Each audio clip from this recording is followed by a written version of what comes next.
ما حدث من الركراكي في هذه البطولة الحقيقة هو السبب الرئيسي لخسارة المغرب للكأس. دكتور علاء، ما زلنا في المباراة النهائية. أيضا من الأمور اللافتة التي لاحظناها في هذه المباراة أنه بعد احتساب ركلة الجزاء وجدنا أيضا أن المدرب أو المدير الفني المغربي انشغل ببابي ثياو، انشغل بالحديث مع السنغال وهو صاحب ركلة الجزاء، يعني وانشغل حتى اللاعبون المغاربة بهذا الجو.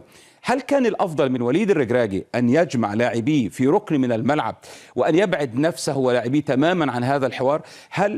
هل ما حدث في نهاية المباراة يعني أيضا يعني اتفق مع قلته أنت وهو أن المغرب أكمل المباراة ب10 لاعبين في الآخر، لأنه كان إيجامان لاعب مصاب وقادم من إصابة وأشركه، وبالتالي خرج. اليوم الأشعة أثبتت أنه لديه قطع في الرباط الصليبي.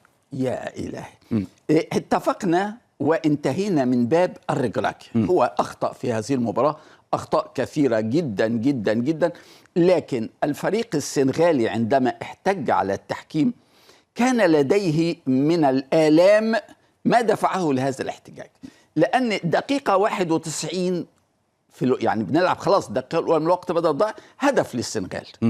هدف رآه الكثيرون صحيحا وأنا أراه صحيحا، بالرغم من أنه الحكم أطلق صفارته قبل أن تدخل الكرة خط المرمى، حتى قبل أن تصل إلى اللاعب الثاني من السنغال. وهنا هناك مسؤولية على الحكم ندالة في هذا الخطأ، لكن هنا لم يصبح هدفا حتى خلاص. طبعا ما هو خلاص، لا ولا يحق للفيديو أن يراجعه. تمام. خلاص. ولكن اللعبة عندما شاهدناها احنا تأكدنا من ركلة الجزاء المحتسبة للمغرب من الإعادة طبعا، فاحنا بنحتاج الإعادة عشان نتأكد أين الخطأ. تمام.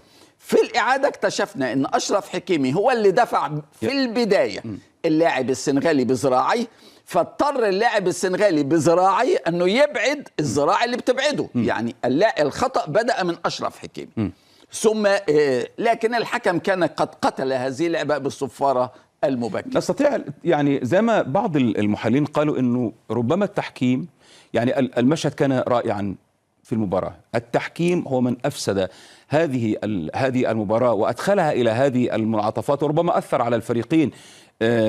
يعني يعود هذا إلى الكاف الاتحاد الأفريقي في اختيار حكام ليسوا أكفاء، سواء الحكم الساحة أو حكم الفار. هل هذه مشكلة؟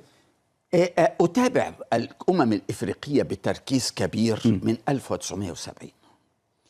هناك ظاهرة لن تنتهي، مجاملة أصحاب الملعب. في كل البطولات الإفريقية التي